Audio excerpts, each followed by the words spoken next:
Tadaa!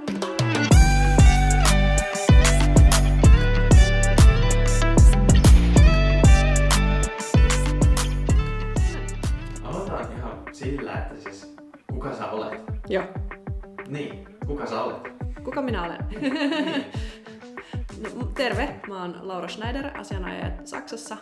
Oon alun perin Suomesta ja opiskellut siis täällä Saksassa ihan lakia ja nyt asianajajana ollut viimeiset vähän päälle 2 vuotta.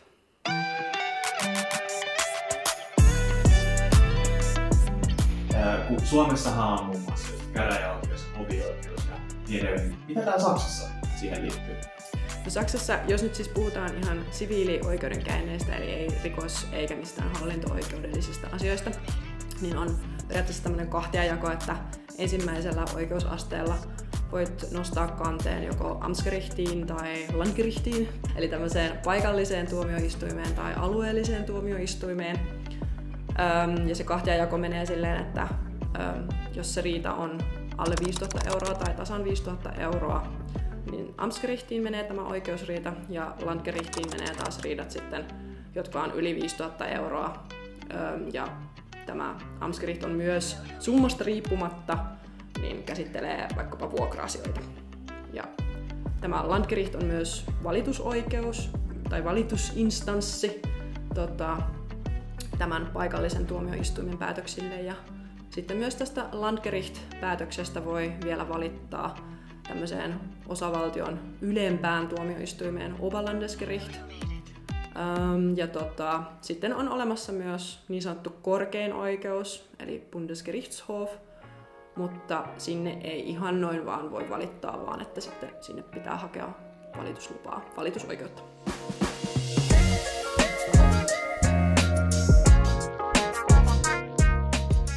Sitten käytännön asioihin, niin kuin, mistä se siviilioikeudenkäynti alkaa ja mitä se siviilijutut on? No, siviilijutuilla tarkoitetaan, meillä esimerkiksi on paljon yritysten välisiä riitoja, eli tämmöisiä sopimusrikkomuksia. Eli jos sun yritys on vaikkapa tilannut tuoleja toimistotiloihinsa toiselta yritykseltä ja et ole maksanut laskuja ja tästä syystä sut on sitten haastettu oikeuteen, tai siis sun yritys. Ja edelleenkin olet sitä mieltä, että et halua maksaa tätä laskua, koska niissä tuoleissa on vaikka joku vika, niin tämä voisi olla tämmöinen siviilioikeudenkäynti. Ja miten sitten siviilioikeudenkäynti alkaa, niin ihan siis vanhanaikaisesti yrityksesi saa paperipostia oikeuslaitokselta. Ja siinä sitten sulla on 2 viikkoa aikaa sanoa, että haluatko sä puolustautua vai et. Ja tässä vaiheessa kannattaa ottaa jo se asianajaja, ettei häviä sitä oikeudenkäyntiä ihan vaan missaten tätä aikarajaa, koska tätä aikarajaa ei voi pidentää. Ja Landgericht on myös tämmöinen, että jos se oikeudenkäynti on jo siellä, niin siinä vaiheessa on pakko olla se asianajaja. Ja Amtsgerichtissa tämmöistä asianajapakkoa niin sanotusti ei ole, mutta toki hyvin suositeltavaa.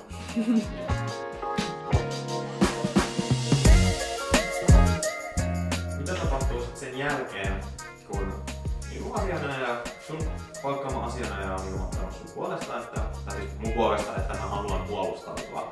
Mitä sitten tapahtuu? No tässä se oikeus on asettanut tämän 2 viikon aikarajan ja sitten siinä samassa se antaa sulle myös 2 viikkoa lisäaikaa, eli 4 viikkoa yhteensä aikaa perustella tää sun puolustus, eli kirjallisessa muodossa. Ja tässä vaiheessa myös asianajaja miettii jo hyvin aikaisessa vaiheessa, että miten vaikea tämä juttu on, ja useasti nämä jutut on vähän vaikeampia, niin sun asianajaja pyytää myös lisäaikaa oikeudelta ja saa sen lisäajan myös.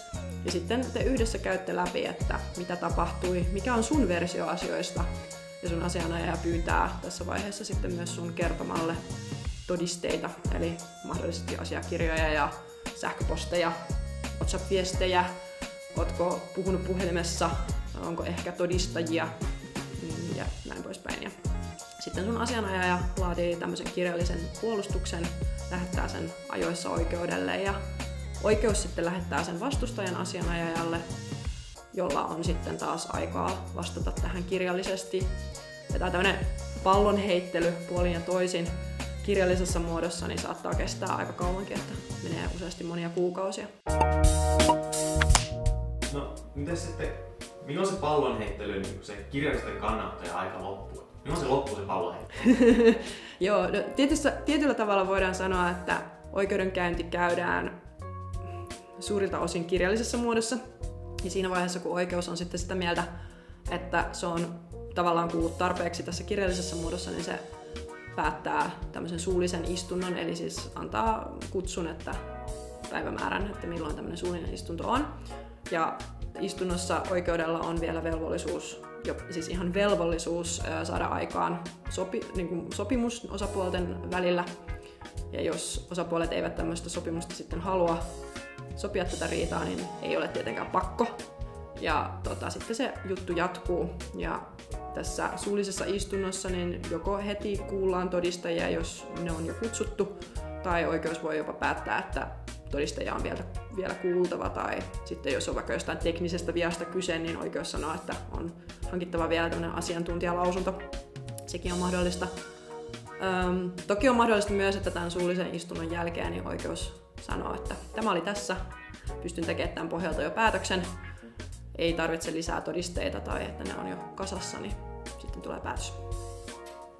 No, jos oikeus on sitten sitä mieltä, että heti sen istunnon jälkeen on valmiit tekemään päätöksen, niin milloin se päätös tulee? Voiko se tulla esimerkiksi samana päivänä? No ei, että siviilioikeudenkäynneissä ne päätökset tulee suurin piirtein kuukausi sitten sen suullisen istunnon jälkeen, ehkä 1,5 kuukautta. Et se ei tule oikeastaan ikinä samana päivänä. Ja sitten kun se päätös tulee, niin osapuolella on totta kai mahdollisuus myös vielä valittaa. Ja sitten vasta siinä vaiheessa, että jos tämä valitusaika on mennyt umpeen ilman, että sitä valitusta on tullut, niin sitten se päätös on lainvoimainen. Ja sitten taas toisaalta, että jos on tullut valitus, niin sitten se juttu jatkuu toisessa instanssissa. Miten kauan nämä oikeusjutut kestää kanteesta sinne ensimmäiseen päätökseen? No ihan tälleen ensimmäisellä oikeusasteella niin hyvin usein 1,5 vuotta. Ja sitten jos mennään vielä, että valitetaan korkeampaan oikeuteen, niin saattaa kestää montakin vuotta. Että meillä on oikeudenkäyntejä, jotka on kestänyt nyt 4 vuotta ja osa jopa jatkuu edelleen. Se ei ole ikinä lyhyt prosessi. Ei ole lyhyt prosessi. No, kaikilla on selvää, että nämä oikeusjutut on kalliita. Joo. Aina ajatellaan, että asianajajat ja kaikki muutenkin oikeudenkäynti on kallista. Niin miten paljon nämä oikeusriidat sitten maksaa? Huono vastaus riippuu toki siitä, että mistä summasta riidellään. Tälleen pelkistetysti sanottuna. Jako on se, että oikeudella on kuluja, kummallakin asianajajalla on kulunsa ja niistä sitten koostuu tämä koko potti. Ja no otetaan nyt vaikka esimerkkinä, että se riidan arvo on 6 000 euroa, niin oikeuden kulut yksissään niin on 546 euroa tässä tapauksessa. Ja sitten sun oma asianajaja tienaa lain mukaan, ja siis myös vastustajan asianajaja lain mukaan, niin noin 1200 euroa, ehkä vähän alle. Ja tässä tarvii sen verran sanoa, että jos sä oot sopinut sun asianajajan kanssa toisen palkkasysteemin, eli siis sun asianajaja vaikka tienaa per tunti, niin se summa saattaa olla huomattavan suurikin. Mutta jos sä voitat, niin kun on tää periaate, että häviäjä sitten maksaa koko potin, niin jos sä oot sopinut tämmöisen eri palkkasysteemin sun asianajajan kanssa, niin sillä häviäjällä on velvollisuus maksaa vaan tää niin sanottu lakisääteinen palkka, että sä sitten joudut itse maksamaan sen erotuksen.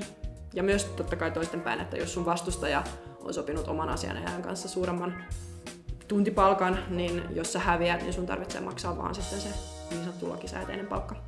Eli siis yhteensä tämmöisen 6 000 euron riidassa niin näitä kuluja on suurin piirtein 2900 euroa. Eli tälleen suurin piirtein voi sanoa, että puolet menee. Ja siitä vielä haluan sanoa, että tosissaan kun on tämä periaate, että häviäjä maksaa sitten lopussa koko potin, niin useinhan käy tosin niin, että ei tule tällaista voittoa 100%, vaan vaikka että 80-20, niin sitten myös nämä kulut jaetaan sitten sen mukaan. Ja tietysti on mahdollista myös, että osapuolet sopii riidan vielä ennen sitä oikeuden päätöstä, ja siinäkin tapauksessa niin näistä kuluista voidaan sopia erikseen, tai sitten voidaan sanoa, että oikeus päättää, että miten ne jaetaan.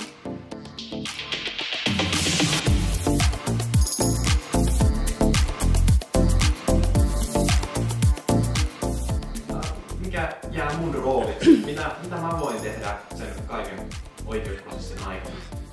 No tietysti siis just se tärkein on hankkia se hyvä asianajaja tietysti, joka sitten pitää sua ajan tasalla ja hoitaa homman mahdollisimman hyvin.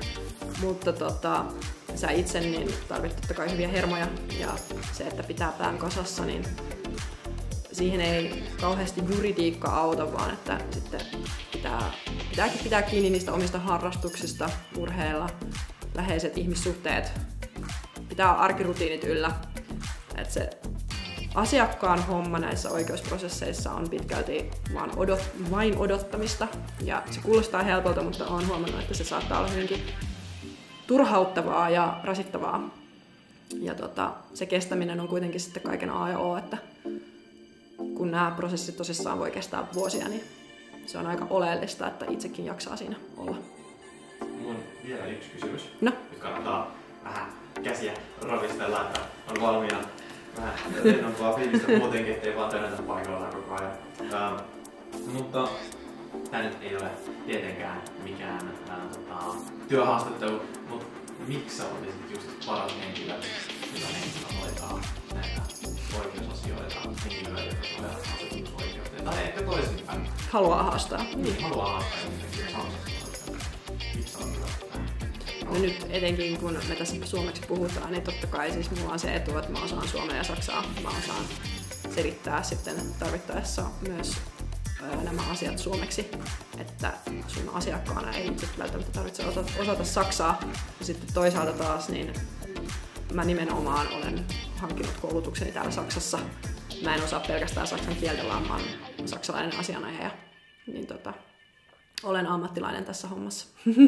Ei siinä muuta. Kiitän. Kiitos myös. Kiitos. Ja me voidaan sanoa, että katso.